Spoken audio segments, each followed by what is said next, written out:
After my eye surgery, I After my eye surgery, I can't stand to look at my family anymore.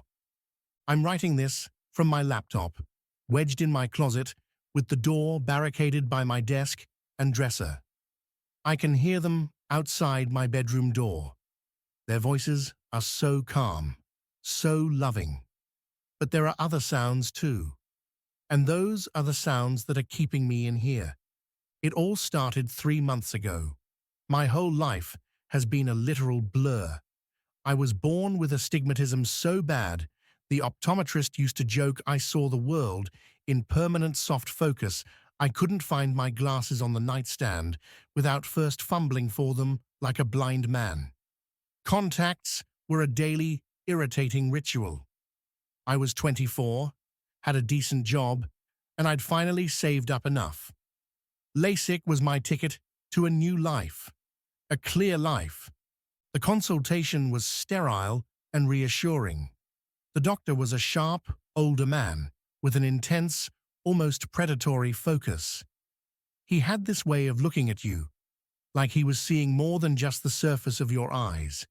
He talked about refractive errors and corneal flaps, using a calm, authoritative tone that washed away any of my lingering anxieties.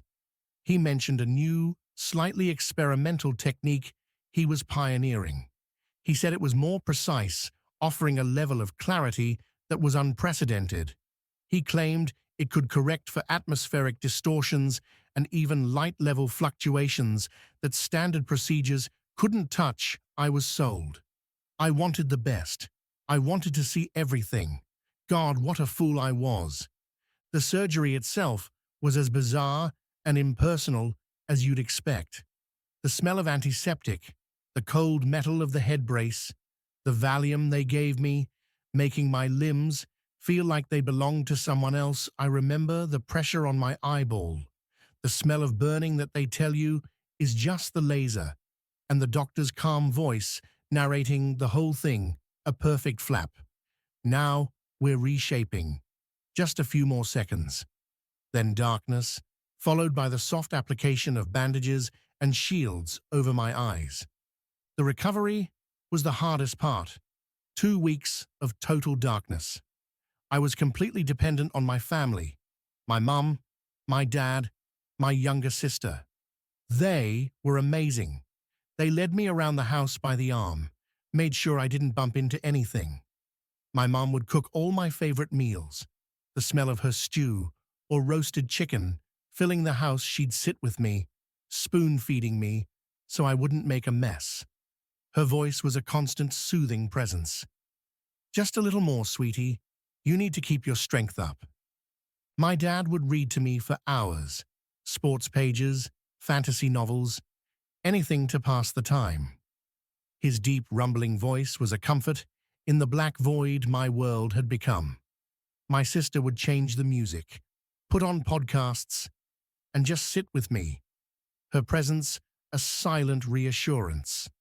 They were the perfect, loving family, and I was consumed with a profound sense of gratitude. I couldn't wait to see their faces again, really see them, with my new, perfect eyes. The day the bandages came off was supposed to be a celebration. We all went to the clinic together. The nurse was gentle as she snipped the tape and slowly unwound the gauze. For a moment, with the bandages gone, but my eyes still closed, I felt a tremor of pure, unadulterated excitement. "Okay," the nurse said softly. "Open them slowly. The light will be very bright at first." I did as she said. I squeezed my eyelids, then let them flutter open. The first thing I noticed was the sharpness. It was violent. Every single texture in the room leaped out at me.